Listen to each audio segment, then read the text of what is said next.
Hello friends, welcome to Anitha tasty corner. இன்றைக்கி நம்ம சேனலில் பாசிப்பருப்பு வச்சு ஹோட்டல் ஸ்டைலில் டிஃபன் சாம்பார் ரெசிபி எப்படி செய்கிறதுன்னு பார்க்கலாங்க. ரொம்பவே சூப்பராக இருக்கும். இது இட்லி தோசைக்கு மட்டும் இல்லாமல் பொங்கலுக்கு கூட சூப்பராக இருக்கும். அதே போல் சாம்பார் வடைக்கு கூட யூஸ் பண்ணலாம்.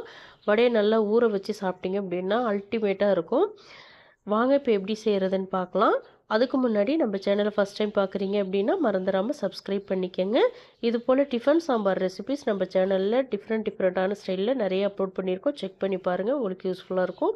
குக்கரில் 100 கிராம் அளவுக்கு பாசிப்பருப்பு எடுத்துக்கோங்க.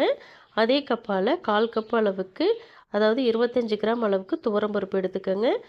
இதை எல்லாத்தையுமே 2லேருந்து 3 தடவை நல்லா கழுவி எடுத்துக்கோங்க. கழுவி எடுத்த பாசிப்பருப்பில் 1/2 டீஸ்பூன் மஞ்சள் தூள், 1 டீஸ்பூன் மல்லித்தூள், 1 டீஸ்பூன் தனி மிளகாய் தூள் சேர்த்துக்கோங்க. 2 டேபிள் ஸ்பூன் சாம்பார் தூள் சேர்த்துக்கோங்க. இது கூட 2 பச்சை மிளகாய், ஒரே ஒரு தக்காளி சேர்த்துக்கோங்க. இது கூட பருப்பு வேகிறதுக்காக தண்ணி சேர்த்துக்கலாம். 6 கப் அளவுக்கு தண்ணி சேர்த்துக்கோங்க. நம்ம 1/4 கப் பருப்பு எடுத்தோம். அதுக்கு 6 கப் தண்ணி சேர்த்திங்க அப்படின்னா கரெக்டாக இருக்கும். தண்ணி சேர்த்துட்டு இதை இப்போ நல்லா கலந்து விட்டுட்டு குக்கர் மூடி சேர்த்து ஹை ஃப்ளேமில் 4 விசில் வரைக்கும் வச்சு எடுங்க. கரெக்டாக இருக்கும். அதிகமாக வைக்க வேணாம், அப்புறம் பருப்பு வந்து ரொம்ப குழன்னு ஆகிடும். இப்போது 4 விசில் வரைக்கும் வந்திருக்கு. ஓப்பன் பண்ணி பார்க்கலாம். இப்போ இதை மிக்ஸ் பண்ணிக்கலாம். உங்களுக்கு கரண்டியாலே மசிக்க முடியும் அப்படின்னா நீங்கள் மசிச்சு விட்டுருங்க. ஆனால் ரொம்ப நைஸாக மசிக்கக்கூடாது.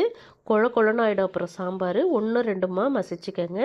கரண்டியால் மசிக்க முடியல அப்படின்னா மத்து வச்சு கொஞ்ச நேரத்துக்கு அப்படியே மசிச்சு விட்டீங்க அப்படின்னா ஈஸியாக மசிஞ்சு வந்துடும். இப்போ பார்த்தீங்கன்னா இந்த அளவுக்கு மசிச்சா போதும். ரொம்ப நைஸாக மசிக்க வேணாம், அப்புறம் சாம்பார் வந்து குழன்னு ஆகிடும். இப்போ இதில் கொஞ்சமாக தண்ணி சேர்த்துக்கலாம். ஒரு 1/2 கப் அளவுக்கு தண்ணி சேர்த்துக்கலாம். தண்ணி சேர்த்துட்டு இதை இப்போ நல்லா கலந்து ஒரு ஓரமாக இருக்கட்டும். இப்போ சாம்பார் வந்து தாளிச்சிக்கலாம். தண்ணி எதுக்காக சேர்க்குறோன்னா, பருப்பு ஏற்கனவே ரொம்ப திக்காக இருக்குது. அப்படியே வச்சிட்டோன்னா ரொம்ப ட்ரை ஆகிடும். அதனால் ஒரு 1/2 கப் தண்ணி சேர்த்து மிக்ஸ் பண்ணி ஓரத்தில் வச்சுருங்க. இப்போ இதில் வந்து 1/2 டேபிள் ஸ்பூன் அளவுக்கு எண்ணெய் சேர்த்துக்கோங்க. எண்ணெய் கம்மியாகவே சேர்த்துக்கோங்க, அதிகமாக சேர்க்க வேணாம். 1 டீஸ்பூன் அளவுக்கு கடுகு, 1 டீஸ்பூன் சீரகம் சேர்த்து பொரிய விடுங்க. 2 காஞ்ச மிளகாய் கிள்ளி சேர்த்துக்கோங்க. இது கூட பொடியாக நறுக்குன 2 வெங்காயம் சேர்த்துக்கோங்க. பொடியாக நறுக்குன பூண்டு 1 டீஸ்பூன் அளவுக்கு சேர்த்துக்கோங்க. பொடியாக நறுக்குன இஞ்சி 1/2 டீஸ்பூன் சேர்த்துக்கோங்க. இஞ்சி பூண்டு இது மேலே பொடியாக நறுக்கி நீங்கள் சாம்பார் செய்யும்போது ஃப்ளேவர் வேறு லெவலில் இருக்குங்க. அவ்வளோ டேஸ்ட்டாக இருக்கும். நிச்சயமாக இதை நீங்கள் ட்ரை பண்ணி பாருங்கள். இது கூட 1/4 டீஸ்பூன் பெருங்காயத்தூள், ஒரு கொத்து கருவேப்பிலை சேர்த்துட்டு இதை நல்லா வதக்கி விடுங்க. ரொம்ப நேரம் வதங்க தேவையில்லை, கொஞ்சம் நேரம் வதக்குனிங்கன்னா போதும். ஒரு நிமிஷத்துக்கு வதக்குனிங்கன்னா கரெக்டாக இருக்கும். இப்போ பார்த்தீங்கன்னா வெங்காயம் இந்த அளவுக்கு வதங்கியிருக்கணும். இந்த ஸ்டேஜில் தக்காளி பழம் சேர்த்துக்கலாம். 2 மீடியம் சைஸ் தக்காளி சேர்த்துக்குங்க. சேர்த்துட்டு இதையும் இப்போ நல்லா வதக்கிக்கங்க. தக்காளி வந்து மசிய தேவையில்லை, சாஃப்டாக வர வரைக்கும் வதங்கினா போதும். இந்த அளவுக்கு இது வதங்கினா போதும். இது கூட இப்போ காய்கள் சேர்த்துக்கலாம். மஞ்சள் பூசணிக்காய், 2 உருளைக்கிழங்கு சேர்த்துருக்கேன். சேர்த்துட்டு இதையும் 1 நிமிஷத்துக்கு நல்லா வதக்கி விடுங்க. உங்ககிட்ட எந்த காய்கறி இருந்தாலும் நீங்கள் சேர்த்துக்கலாம். இல்லை காய்கறி இல்லை அப்படின்னாலும் பிரச்சனை இல்லை, வெறும் பருப்பு மட்டுமே வச்சு சாம்பார் செஞ்சாலும் சூப்பராக இருக்கும்.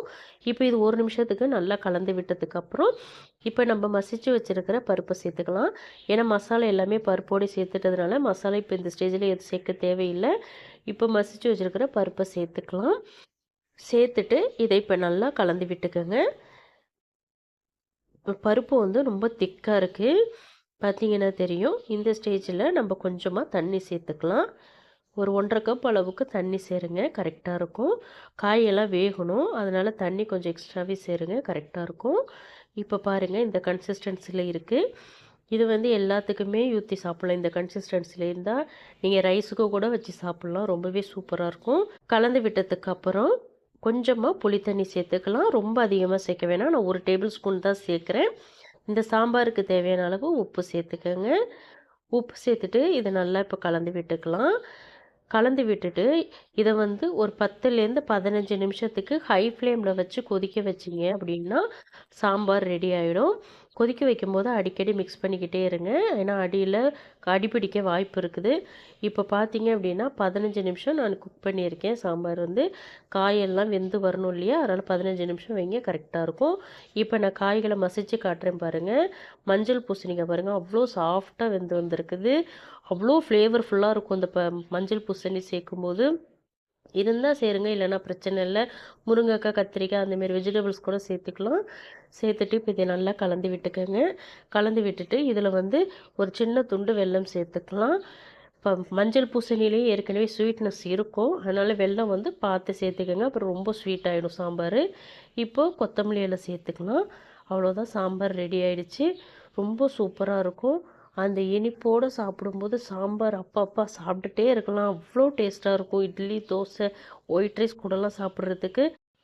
இன்கேஸ் உங்ககிட்ட சாம்பார் தூள் இல்லை அப்படின்னா, எப்படி சாம்பார் செய்கிறது தெரில அப்படின்னு நினச்சிங்கன்னா, குழம்பு மிளகாய் தூள் இருக்குது பார்த்தீங்களா, வீட்டில் அரைச்சதோ இல்லை கடையில் வாங்கினதோ அது 2 டேபிள் ஸ்பூன் யூஸ் பண்ணிக்கலாம். சாம்பார் வேறு லெவலில் இருக்கும், அதுவுமே சூப்பராக இருக்கும். ஆனால் அதை யூஸ் பண்ணும்போது மிளகாய் தூள், மல்லித்தூள் அதெல்லாம் யூஸ் பண்ணக்கூடாது. வெறும் குழம்பு மிளகாய் தூள் மட்டும்தான் யூஸ் பண்ணணும். சாம்பார் சூப்பராக ரெடி ஆகிடுச்சு. நிச்சயமாக உங்கள் வீட்டில் இன்றைக்கே ட்ரை பண்ணி பாருங்கள். ட்ரை பண்ணி பார்த்துட்டு எப்படி இருந்துச்சுன்னு எனக்கு சொல்லுங்கள். மறந்துடாமல் அனிதா டேஸ்டி கார்னர் சேனலை சப்ஸ்கிரைப் பண்ணிக்கோங்க. இந்த ரெசிபி நிச்சயமாக உங்களுக்கு பிடிக்கும். பிடிச்சிருந்தால் லைக் பண்ணுங்கள், ஷேர் பண்ணுங்கள். தேங்க்ஸ் ஃபார் வாட்சிங். நாளைக்கு இன்னொரு வீடியோவில் சந்திக்கலாம்.